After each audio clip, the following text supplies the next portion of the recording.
হলুদ দিয়ে দিলাম, তারপর তেল দিয়ে দিচ্ছি। গরম হয়ে গেছে, দেখো মাছটা দিয়ে দিচ্ছি। দেখো মাছ ভাজাটা হয়ে গেছে। দেখো এখন আলুটা ভেজে নেবো, মাছে আলু দেবো।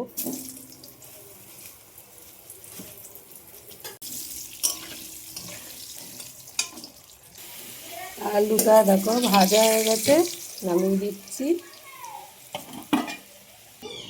এবারে দেখো এখানে আদা বাটা, আদা জিরে বাটা, নুন, হলুদ, লঙ্কা সব কষিয়ে নেবো সুন্দর করে।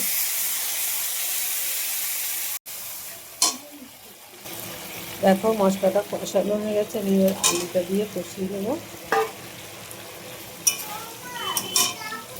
দেখো আলুটা কষানো হয়ে গেছে, আমি এবার জলটা দিয়ে দেবো।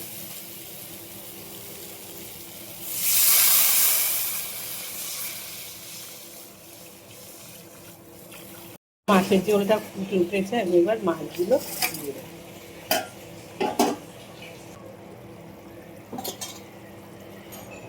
দেখো তেলটা দিয়ে দিচ্ছি, কড়া গরম হয়ে গেছে, তেল দিয়ে দিচ্ছি। হচ্ছে তেজপাতা দিয়ে দিলাম। এর তরকারিটা দিয়ে দিচ্ছি।